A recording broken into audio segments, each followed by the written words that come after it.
Friends ನಮಸ್ಕಾರ. ಇವತ್ತು ನಮ್ಮೂರ ಜಾತ್ರೆಗೆ ಕರ್ಕೊಂಡು ಹೋಗ್ತಾ ಇದ್ದೀನಿ ನಿಮ್ಮನ್ನು. ಜಾತ್ರೆ ಅಂತಂದರೆ ದುರ್ಗಮ್ಮನ ಜಾತ್ರೆ. ಇದಕ್ಕೆ ಬಿಕ್ಕಿ ಮರಡಿ ದುರ್ಗಮ್ಮ ಅಂತಲೂ ಕೂಡ ಕರೀತಾರೆ. ಇವಾಗ ನಾನು ನನ್ನ ಫ್ರೆಂಡು ಹೋಗ್ತಾ ಇದ್ವಿ ಆಟೋದಲ್ಲಿ. ಇದು ಬಂದು ಕೆರೆ, ನಮ್ಮೂರ ಕೆರೆ ಇದೆಯಲ್ವಾ, ಅಲ್ಲಿ ಜಾತ್ರೆ ತೇರಾಗುವಂಥದ್ದು ನೋಡ್ತಾ ಇರ್ಬೋದು. ಎಲ್ಲರೂ ನಡ್ಕೊಂಡು ಹೋಗ್ತಿದ್ದಾರೆ. ನಡ್ಕೊಂಡು ಹೋಗುವಂಥವ್ರು ಇಲ್ಲೇ ಹತ್ರ ಇರುತ್ತೆ ನೋಡಿ, ಅಂಥವರು ನಡ್ಕೊಂಡು ಹೋಗ್ತಾಯಿದ್ದಾರೆ. ಈ ಸೈಡ್ ಇದ್ದಂಥವ್ರು, ಸ್ವಲ್ಪ ದೂರ ಇದ್ದಂಥವ್ರು ವೆಹಿಕಲ್ಗಳಲ್ಲಿ, ಈ ಥರ ನೋಡಿ ಟ್ಯಾಕ್ಟ್ರಿಗಳಲ್ಲಿ ಮತ್ತು ಎತ್ತಿನ ಗಾಡಿಗಳಲ್ಲಿ ಅವರದ್ದು ಓನ್ ವೆಹಿಕಲಲ್ಲಿ ಹೋಗ್ತಾ ಇದ್ದಾರೆ. ನಾವಿಲ್ಲಿ ಆಟೋದಲ್ಲಿ ಹೋಗ್ತಾ ಇದ್ದೀವಿ. ಇಲ್ಲಿ ನೋಡ್ತಾ ಇರ್ಬೋದು. ಇದು ಬಂದು ನಮ್ಮ ಒಂದು ಊರಿಂದ ಒಂದು 2-3 ಕಿಲೋಮೀಟ್ರ್ ಆಗುತ್ತೆ ಇದು ಕೆರೆ ಇರುವಂಥದ್ದು. ಇಲ್ಲಿ ಈಗ ಹೋಗ್ತಾ ಇದ್ದೀವಿ. ಇದು ಇವಾಗ ಸಂಜೆ ಆಗಿದೆ, ಯಾಕಂದರೆ ಇಲ್ಲಿ ಸಂಜೆ ತೇರೆಳೆಯುವಂಥದ್ದು. ಮತ್ತು ಇದು ಹಗ್ಲು ಅಂತ ಅಲ್ಲ, ಒಂದು 4 ಅವರ್ 5 ಅವರ್ ಇರ್ತಾರೆ ಅಷ್ಟೇ ಜನ. ಮತ್ತು ಎಲ್ಲ ಮನೆಗೆ ವಾಪಸ್ ಬರ್ತಾರೆ. ಇಲ್ಲಿ ಯಾರೂ ಇರೋದಿಲ್ಲ. ಇಲ್ಲಿ ನಾನು ನನ್ನ ಫ್ರೆಂಡ್ ಮಾತಾಡ್ಕೊಂಡು ಹೋಗ್ತಿದ್ದೀವಿ. ಅವಾಗೆಲ್ಲ ನಡ್ಕೊಂಡು ಬರ್ತಾ ಇದ್ವಿ. ಇವಾಗಾದರೂ ಸ್ವಲ್ಪ ಚೆನ್ನಾಗಿ ರೋಡ್ ಮಾಡಿದ್ದಾರೆ ಅಂತ ಅಂದ್ಬಿಟ್ಟು ಸುಮಾರು ನಾನು ಒಂದು 5-6 ವರ್ಷ ಆಗಿದೆ ಅನ್ಕೊಂತೀನಿ. ಹೋಗೇ ಇಲ್ಲ, ಜಾತ್ರೆಗೆ ಹೋಗಿರಲಿಲ್ಲ. ಯಾಕಂದ್ರೆ ಏನಾದರೂ ಒಂದೊಂದು ಬರ್ತಾ ಇತ್ತು, ಹೋಗಿರಲಿಲ್ಲ. ಫೈನಲಿ ಇವತ್ತು ಹೋಗ್ತಾ ಇದ್ದೀನಿ. ನನ್ನ ಯೂಟ್ಯೂಬ್ ಚಾನಲ್ ಸ್ಟಾರ್ಟ್ ಮಾಡಿದ ಮೇಲೆ ಫಸ್ಟ್ ವಿಡಿಯೋನ ಹಾಕ್ತಾ ಇದ್ದೀನಿ ಜಾತ್ರೆದು. ನೀವು ಕೂಡ ನೋಡ್ಕೊಂಡು ಬನ್ನಿ. ತುಂಬ ಅಂದರೆ ತುಂಬ ಚೆನ್ನಾಗಿರುತ್ತೆ. ಇಲ್ಲಿ ಇವಾಗ ನಾವಿಲ್ಲಿ ನಡ್ಕೊಂಡು ಹೋಗ್ತಾಯಿದ್ದೀವಿ. ಆಟೋ ಇದು ಇವಾಗ ನಡ್ಕೊಂಡು ಹೋಗ್ತಾ ಇದ್ದೀವಿ. ಪೂರ್ತಿ ದೇವಸ್ಥಾನ ಹತ್ರ ಹೋಗೋದಿಲ್ಲ ಆಟೋ. ಇಲ್ಲಿ ನೋಡ್ತಾ ಇರ್ಬೋದು. ಈಗ ಸಾಯಂಕಾಲ ಟೈಮ್ ಸೇರ್ಕೊತಾರೆ ಜನ. ಇದು ಬಂದು ಒಂದು 5:30-6 ಗಂಟೆ ಹಂಗೆ ತೇರಿಳಿಯುತ್ತೆ. ಅವಾಗ ಇಲ್ಲಿ ಒಂದು 6 ಗಂಟೆ, ಸುಮಾರು ಒಂದು 7 ಗಂಟೆವರೆಗೂ ಇರ್ತಾರೆ ಅಷ್ಟೇ ಜನ. ಮತ್ತು ಅಲ್ಲಿ ಯಾರೂ ಇರೋದಿಲ್ಲ, ವಾಪಸ್ ಎಲ್ಲರೂ ಬರ್ತಾರೆ. ಅಲ್ಲಿ ದೇವಸ್ಥಾನ ಹತ್ರ ಒಬ್ಬರು ಕೂಡ ಇರೋದಿಲ್ಲ. ಅದು ಪದ್ಧತಿನೇ ಇದೆ ದೇವಸ್ಥಾನದ್ದು. ನೋಡ್ತಾ ಬಿಸಿಲಂತೂ ಸಿಕ್ಕಾಬಿಟ್ಟೆ ಬಿಸಿಲಿತ್ತು. ಹಾಗೆ ನಮ್ಮೂರ ಕೆರೆ ತೋರಿಸ್ತಾ ಇದ್ದೀನಿ ಬನ್ನಿ ನಿಮಗೆ. ಆ ಕೆರೆಯಲ್ಲಿ ಕೂಡ ನೀರೈತೆ. ಮುಂಚೆ ಕಡಿಮೆ ಇರ್ತಿತ್ತು, ಇವಾಗ ಪರವಾಗಿಲ್ಲ, ಚೆನ್ನಾಗಿದೆ ಕೆರೆಯಲ್ಲಿ ನೀರು.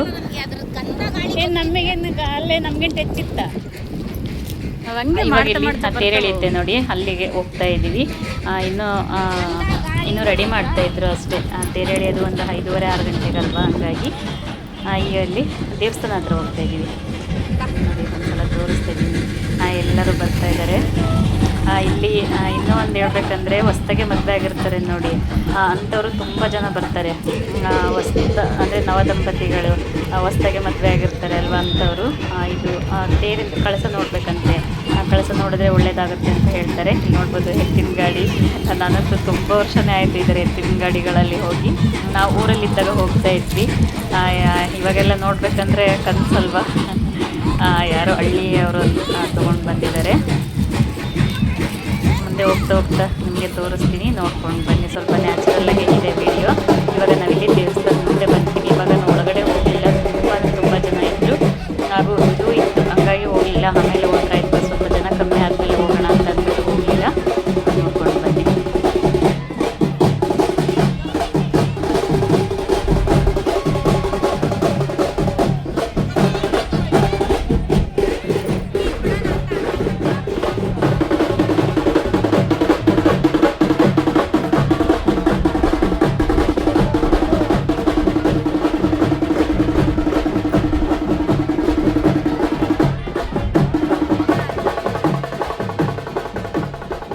ನೋಡ್ತಾ ಇರ್ಬೋದು. ಇಲ್ಲಿ ದೇವಸ್ಥಾನ ಮುಂದೆ ಬಂದ್ವಿ.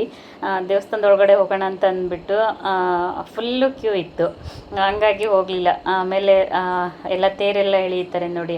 ಆಮೇಲೆ ಸ್ವಲ್ಪ ಜನ ಕಡಿಮೆ ಆಗಿರ್ತಾರೆ, ಆವಾಗ ಹೋಗೋಣ ಅಂತ ಅಂದ್ಬಿಟ್ಟು ಹೋಗಲಿಲ್ಲ. ಇವಾಗ ಇಲ್ಲೇ ಇಟ್ಕೊಂಡಿದ್ವಿ. ಇನ್ನೂ ಅಮ್ಮನೂ ಬಂದಿರಲಿಲ್ಲ, ದುರ್ಗಮ್ಮ ಬಂದಿರಲಿಲ್ಲ ತೇರ ಹತ್ರ ಹೋಗೋದಕ್ಕೆ. ಇವಾಗ ಇಲ್ಲಿಂದ ನಾವಿಲ್ಲಿ ತೇರ ಹತ್ರ ಹೋಗ್ತೀವಿ. ಆಮೇಲೆ ನಾನು ನಿಮಗೆ ಇಲ್ಲಿ ದೇವಸ್ಥಾನ ಹತ್ರ ಬಂದಮೇಲೆ ನಾನು ನಿಮಗೆ ತೋರಿಸ್ತೀನಿ. ಒಂದು 2 ಅವರಲ್ಲಿ ಎಷ್ಟು ಜನ ಸೇರ್ತಾರೆ ಅಂತ ಅಂದ್ಕೊತೀರಾ. ಅಂದರೆ ಈ ಅಮ್ಮನ ಇರೋದೇ ಆ ಥರ.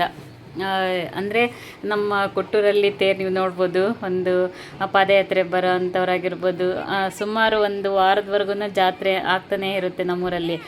ಇಲ್ಲಿ ಹಂಗಲ್ಲ, ಒಂದು ದಿವಸದಲ್ಲೇ ಅದೇನೋ ಅವಾಗ ಮಾತು ಕೊಟ್ಟಿರೋದಂತೆ. ಇದು ನಮಗೆ ಅಷ್ಟಾಗಿ ಗೊತ್ತಿಲ್ಲ ಇದು, ಹಾಗಂತ ಹೇಳ್ತಾರೆ. ನಾನು ಒಂದೇ ದಿನದಲ್ಲಿ ನನ್ನ ಲಕ್ಷಾಂತರ ಜನನ ಭಕ್ತಾದಿಗಳನ್ನ ಸೇರಿಸ್ತೀನಿ ಅಂತ ಅಂದ್ಬಿಟ್ಟು ಅಮ್ಮ ಮಾತು ಕೊಟ್ಟಿರೋದಂತೆ. ಹಂಗಾಗಿ ಒಂದು 2-3 ಅವರ್ ಅಷ್ಟೇ ಇದು ಜಾತ್ರೆ ಆಗುವಂಥದ್ದು. ಎಷ್ಟು ಜನ ಸೇರ್ತಾರೆ ಅಂತ ಅಂದ್ಕೊತೀರಾ, ನಿಮಗೆ ನಾನು ಆಮೇಲೆ ನಿಮ್ಗೆ ಇಲ್ಲಿ ನೋಡ್ತಾ ಇದ್ರೆ ಗೊತ್ತಾಗ್ತಾ ಇದೆ ಅಂದ್ಕೊತೀನಿ. ಎಲ್ಲ ಬರುವಂಥವ್ರೆ ಸುಮಾರು ಒಂದು 4-4:30-5 ಗಂಟೆ ಹಂಗೆ ಬರ್ತಾರೆ ಅಷ್ಟೇ. ಬಂದ್ಬಿಟ್ಟು ತೇರು ಎಳೆಯದೆ ತಡ ಮತ್ತೆ ಹೋಗ್ಬಿಡ್ತಾರೆ ಜನ, ಯಾರು ಇರೋದಿಲ್ಲ ಇಲ್ಲಿ. ಮತ್ತು ಈ ತೇರಿಗೆ ಇನ್ನೊಂದು ವಿಶೇಷತೆ ಏನು ಅಂತ ಅಂದರೆ ಜೀವಂತ ಕೋಳಿಗಳನ್ನ ಎಸಿತಾರೆ ಆ ತೇರಿಗೆ. ಆಮೇಲೆ ನಾನು ನಿಮಗೆ ತೋರಿಸ್ತೀನಿ, ಅದನ್ನು ನೋಡೋದಕ್ಕೆ ತುಂಬ ಜನ ಬರ್ತಾರೆ. ನಾನು ನಿಮಗೆ ತೋರಿಸ್ತೀನಿ, ಅದನ್ನು ನೋಡ್ತಾ ಇರ್ಬೋದು ಎಷ್ಟು ಜನ ಸೇರಿದ್ದಾರೆ ಅಂತ ಅಂದ್ಬಿಟ್ಟು.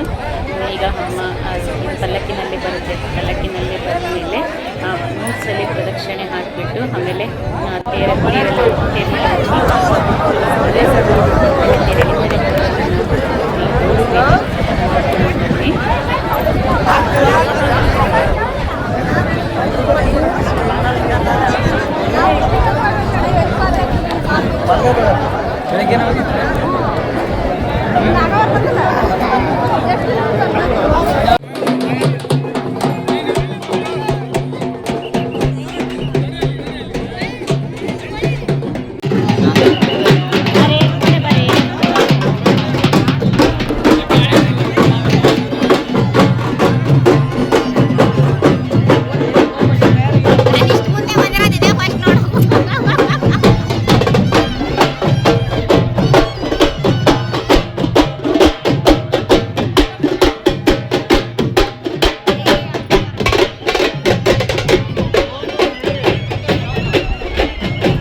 52,101 ಸಣ್ಮುಖಪ್ಪ.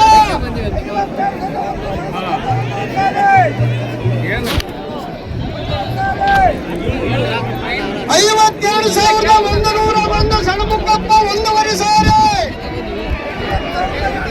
ಭಕ್ತಾದಿಗಳು ಯಾರು ದೇವಿ ಕೂಗಬೇಕಾದರೂ ಕೂಗಬಹುದು.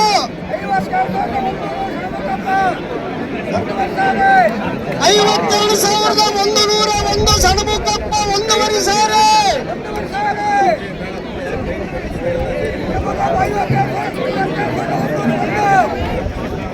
52,101 ಸಣ್ಮುಖಪ್ಪ. 2,000.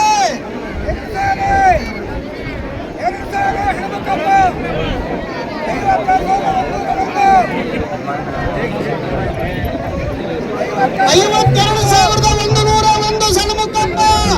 2,000.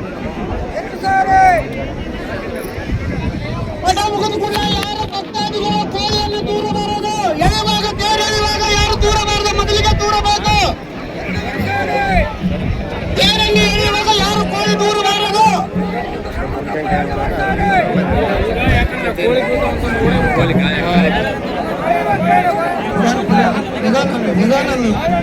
ಐವತ್ತೆರಡು ಸಾವಿರದ 101 ಸಣ್ಮುಖಪ್ಪ. 2,500. 52,101 ಸಣ್ಮುಖಪ್ಪ. 2,500. ಭಕ್ತಾದಿಗಳು ನೋಡಪ್ಪ, ದುರ್ಗಮ್ಮ ಮುಂದಕ್ಕೆ ಯಾರ ನೇತ್ರ ಕೂಗಬಹುದು.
ಸೊ ನೋಡಿದ್ರಲ್ಲ ಫ್ರೆಂಡ್ಸ್, ಇವಾಗ ತೇರು ಎಳ್ಕೊಂಡು ಹೋಗ್ತಾ ಇದ್ದಾರೆ. ನೀವು ನೋಡಿದ್ರಲ್ಲ ಕೋಳಿಗಳನ್ನ ಯಾವ ಥರ ತೇರ್ ಮೇಲೆ ಹಾಕ್ತಾರೆ ಅಂತ ಅಂದ್ಬಿಟ್ಟು ಇಲ್ಲಿ ಅರಕೆ ಕಟ್ಕೊಂಡಿರ್ತಾರೆ. ಅವರು ಜೀವಂತ ಕೋಳಿಗಳನ್ನ ತೂರ್ತಾರೆ ತೇರ್ ಮೇಲೆ. ಮತ್ತು ಅದು ಯಾರಿಗೆ ಸಿಗುತ್ತೆ, ಬೇರೆಯವ್ರಿಗೆ ಸಿಗುತ್ತೆ ನೋಡಿ, ಅಂಥವರು ತಗೊಂಡೋಗಿ ಅದನ್ನು ಸಾಕ್ತಾರೆ ಮುಂದಿನ ವರ್ಷವರೆಗೂ. ಅಂದರೆ ಒಳ್ಳೆಯದಾಗುತ್ತೆ ಅಂತ ಅಂದ್ಬಿಟ್ಟು ಅದು ಯಾರಿಗೆ ಸಿಗುತ್ತೆ ಕೋಳಿ ಅವರಿಗೆ ಒಳ್ಳೆಯದಾಗುತ್ತೆ ಅಂತ ಹೇಳ್ತಾರೆ. ಅದನ್ನು ಸಾಕಿಬಿಟ್ಟು ಮತ್ತೆ ಮುಂದಿನ ವರ್ಷಕ್ಕೆ ಮತ್ತೆ ಇನ್ನೊಂದು ಕೋಳಿ, ಇಲ್ಲ ಅದೇ ಕೋಳಿ ಆಯಿತು, ಇಲ್ಲಾಂದರೆ ಬೇರೆ ಕೋಳಿನ ತಂದು ತೇರಿಗೆ ಅಂದರೆ ಹರಕೆನ ಸಮರ್ಪಣೆ ಮಾಡ್ತಾರೆ. ನಮ್ಮೂರಲ್ಲಿ ಇರುವಂಥ ಪದ್ಧತಿ ಈ ಅಮ್ಮಗೆ. ಅದು ತುಂಬ ಚೆನ್ನಾಗಿರುತ್ತೆ. ನೋಡಿದ್ರಲ್ಲ ಯಾವ ಥರ ಕೋಳಿಗಳನ್ನ ತೋರಿಸ್ತಾ ಇದ್ದಾರೆ ಅಂತ ಅಂದ್ಬಿಟ್ಟು. ಹಾಗೆ ಮತ್ತು ಬಾಳೆಹಣ್ಣು ಅಷ್ಟೇ, ಬಾಳೆಹಣ್ಣು ಹಂಗೆ ತೋರ್ತಾ ಇರ್ತಾರೆ ನೋಡಿ. ಇವಾಗ ರಿಟರ್ನ್ ಬಂತು ತೇರು, ಬಂದಾದ್ಮೇಲೆ ನನಗೆ ತೋರಿಸ್ತಾ ಇದ್ದೀನಿ. ಇವಾಗೆಲ್ಲ ಜನ ಹೋಗ್ತಾರೆ, ತುಂಬ ಜನ ಇರೋದಿಲ್ಲ, ಹೋಗ್ತಾರೆ. ಮತ್ತು ಕೆಲವರು ಮನೆಯಿಂದನೇ ಮಂಡಕ್ಕಿ ಮತ್ತು ಮೆಣಸಿನ್ಕಾಯಿ ಈ ಥರ ಏನಾದರೂ ಸ್ನ್ಯಾಕ್ಸನ್ನು ತುಂಬ ಜನ ತರುವಂಥದ್ದೇ ಮಂಡಕ್ಕಿ. ಇಲ್ಲಿ ಮಂಡಕ್ಕಿ ಮೆಣಸಿನ್ಕಾಯಿ ಎಲ್ಲ ತೊಗೊಂಡು ಬಂದಿರ್ತಾರೆ ಮನೆಯಿಂದ. ಮೆಣಸಿನ್ಕಾಯಿ ಅಂದರೆ ಬೋಂಡ, ನಮ್ಮ ಕಡೆ ಮಿರ್ಚಿ ಮೆಣಸಿನ್ಕಾಯಿ ಅಂತ ಅಂತೀವಿ, ಮಂಡಕ್ಕಿ ಮಿರ್ಚಿ ಅಂತ ಅಂತೀವಿ, ಇಲ್ಲ ಮೆಣಸಿನ್ಕಾಯಿ ಅಂತ ಅಂತೀವಿ. ಮತ್ತು ಮೆಣಸಿನ್ಕಾಯಿ ಹಸಿಮೆಣಸಿನ್ಕಾಯಿ ಅಂದ್ಕೋಬೇಡಿ, ಮಿರ್ಚಿ, ಮಂಡಕ್ಕಿ ಮಿರ್ಚಿ ಇವನ್ನೆಲ್ಲ ಸ್ನ್ಯಾಕ್ಸ್ನೆಲ್ಲ ತೊಗೊಂಡು ಬಂದು ಇಲ್ಲಿ ಕುತ್ಕೊಂಡು ತಿಂದು ಸ್ವಲ್ಪ ತಿದ್ದು ಆಮೇಲೆ ಮನೆಗೆ ಹೋಗ್ತಾರೆ. ಪ್ರತಿ ವರ್ಷವೂ ಇದೇ ಥರ ಮಾಡ್ತಾರೆ. ನಾವು ಮುಂಚೆ ಎಲ್ಲ ಫ್ರೆಂಡ್ಸ್ ಎಲ್ಲ ಆ ಥರ ತೊಗೊಂಡು ಹೋಗ್ತಾಯಿದ್ವಿ. ತೊಗೊಂಡು ಮನೆಯಿಂದ ಒಬ್ಬರು ಮಂಡಕ್ಕಿ, ಒಬ್ಬರು ಮಿರ್ಚಿ, ಈ ಥರ ಏನಾದರೂ ಸ್ನ್ಯಾಕ್ಸ್, ಚಕ್ಲಿ ಅಂತೆ ಏನಾದರೂ ಸ್ವೀಟು, ಈ ಥರ ಎಲ್ಲರೂ ತೊಗೊಂಡು ಹೋಗ್ತಾಯಿದ್ವಿ. ಒಬ್ಬರು ಒಂದೊಂದು ಮನೆ ಅಂತ ತೊಗೊಂಡು ಹೋಗ್ತಾಯಿದ್ವಿ. ತೊಗೊಂಡು ಅಲ್ಲೆಲ್ಲ ತಿಂದು ಬರ್ತಾಯಿದ್ವಿ. ಚೆನ್ನಾಗಿತ್ತು. ಇವಾಗ ನೋಡ್ತಿರ್ಬೋದಾಗಿ ಸೂರ್ಯ ಮುಳುಗ್ತಾ ಇದೆ. ಈಗೆಲ್ಲ ಕೆಲವರು ಹೋಗೋಂಥವ್ರು ಅಂದರೆ ದೂರದವ್ರಿಗೆ ಹೋಗೋಂಥವ್ರು ಅಂಥವರೆಲ್ಲ ಹೋಗ್ತಾ ಇದ್ದಾರೆ. ಎಲ್ಲ ಹೋಗ್ತಾ ಇದ್ದಾರೆ. ನೋಡ್ತಾರೆ ಸೂರ್ಯನ ಕೂಡ ಮುಳುಗ್ತಾ ಇದೆ. ಯಾವಾಗಲೂ ಇಲ್ಲಿ ಕತ್ಲಾದ್ಮೇಲೆ ಯಾರೂ ಇರಲ್ಲ.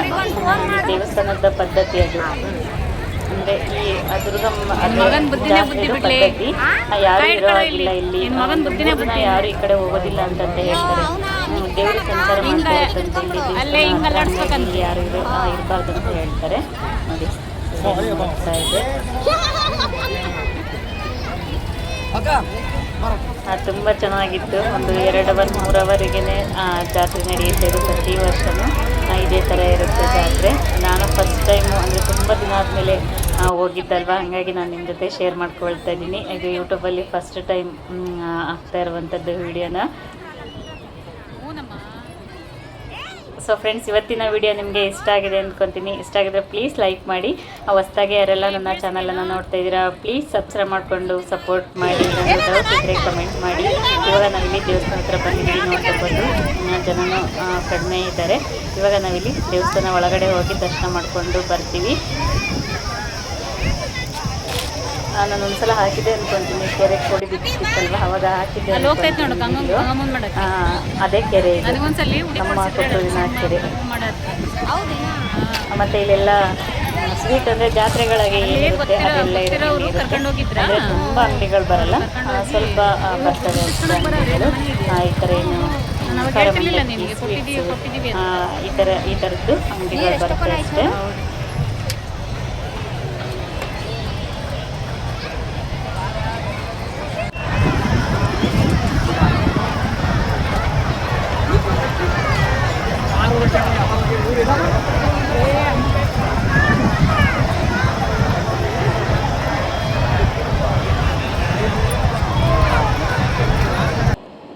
ನೋಡಿ ಇವಾಗ ಪೂರ್ತಿ ಕತ್ಲಾಗಿದೆ.